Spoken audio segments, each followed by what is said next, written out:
ചങ്ങായിമാരെ അങ്ങനെ വലിയൊരു ടാസ്ക് കഴിഞ്ഞ് ഞാൻ അന്ന് നിങ്ങളോട് പറഞ്ഞിട്ടില്ലേ നമ്മളെ പൊല്യൂഷൻ തീരാനായി ഡിസംബർ 31 തീർന്ന്. അപ്പോൾ ഞാനിന്ന് 19 പോയിട്ട് തന്നെ അപ്ഡേറ്റ് ആക്കി.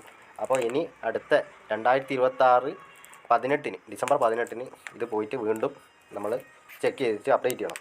അപ്പോൾ അങ്ങനെ റെഡി ആയിട്ടുണ്ട്. ഭയങ്കരമായിട്ടുള്ള ടാസ്ക്കാണ്. കാരണം എന്ന് വെച്ചാൽ ചില ടൈമിൽ കാർബറേറ്ററിൽ നിന്നുള്ള ആ ഒരു കാർബറേറ്റർ ക്ലീനിങ്ങും അതേപോലെ തന്നെ എയർ ഫിൽറ്റർ അങ്ങനെയുള്ള ഒരുപാട് കാര്യങ്ങൾ ഓയിൽ ചേഞ്ച് ഒക്കെ ചെയ്തിട്ട് വേണം ഇതൊക്കെ ചെയ്യാൻ. നിങ്ങൾക്ക് ഭയങ്കരമായിട്ടുള്ള വിഷമം എന്ന് പറഞ്ഞാൽ 2-3 ദിവസം മുന്നേ, അതായത് ഞാൻ അന്ന് പറഞ്ഞ പോലെ തന്നെ 4-5 ദിവസം മുന്നേ എങ്കിലും പോയിട്ട് ചെക്ക് ചെയ്യണം. എന്നാലേ വർക്ക്ഷോപ്പിൽ കാണിച്ചിട്ട് നിങ്ങൾക്ക് അതിൻ്റെ ആ ഒരു ട്രബിൾ ക്ലിയർ ചെയ്യാൻ പറ്റും. അല്ലെങ്കിൽ ഈ ഫീൽഡ് സർട്ടിഫിക്കറ്റും കൊണ്ട് പോകേണ്ടി വരും.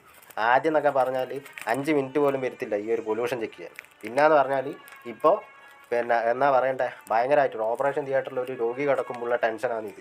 കാരണം നമ്മൾ റേസ് കൊടുത്തിട്ട് കിട്ടിയിട്ടില്ലെങ്കിൽ ഫെയിലായത് തന്നെ. കാരണം ആ സൈറ്റിലുള്ള ഓരോ അപ്ഡേഷൻ കാരണമാണ് ഇപ്പോൾ ഇതേപോലെ ആൾക്കാർ തൊലയുന്നത്.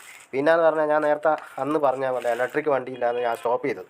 ആ ഇലക്ട്രിക് വണ്ടികൾ എടുക്കുന്നതെന്ന് പറഞ്ഞാൽ മെയിനായിട്ട് ഈ പൊല്യൂഷനൊക്കെ അപ്ഡേറ്റ് ചെയ്യേണ്ട ആ പ്രശ്നം കൊണ്ടാണ്. പോരാത്തതിന് അത്യാവശ്യം റോട്ടിൽ നല്ല സ്പീഡിലും പോകാൻ പറ്റും.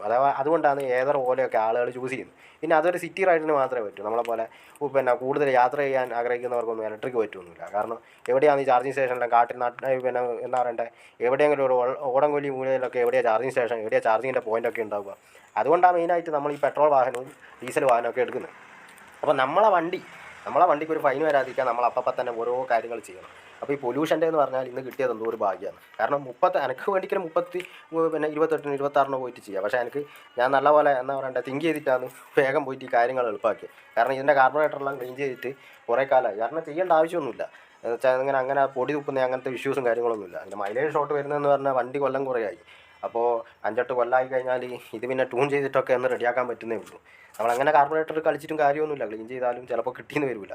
എയർ ഫിൽറ്റർ കാര്യങ്ങളൊക്കെ എല്ലാം നേരത്തെ പറഞ്ഞ പോലെ ചെയ്യേണ്ടി വരും.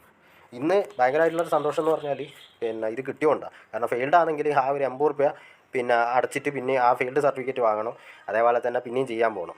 വർക്ക്ഷോപ്പിലൊക്കെ പോയാൽ അറിയാമല്ലോ, നമുക്ക് അറിയുന്നിടത്ത് പോയാലേ കാര്യമുള്ളൂ. എല്ലാത്തടത്ത് പോയാൽ അവിടെ വെക്ക് തിരക്കിലാണെന്നൊക്കെ പറഞ്ഞിട്ട് ഒരുപാട് പേര് ഒഴിവാക്കി പോകും. അതുകൊണ്ട് എനിക്കറിയുന്ന വർക്ക്ഷോപ്പിൽ മാത്രമേ ഞാൻ കൊടുക്കല്ലോ. ഒരു വർക്ക്ഷോപ്പിൽ മാത്രം വണ്ടി കൊടുത്തിട്ട് ഓക്കെ ആക്കല്ലോ. അപ്പോൾ ഇന്ന് അങ്ങനെ ഒരു ഭാഗ്യമുള്ളതുകൊണ്ട്, കാരണം ഭാഗ്യം നമ്മളുകൂടി ഉണ്ടെങ്കിൽ നമുക്കെല്ലാം പോസിറ്റീവായിട്ടുണ്ടാകും.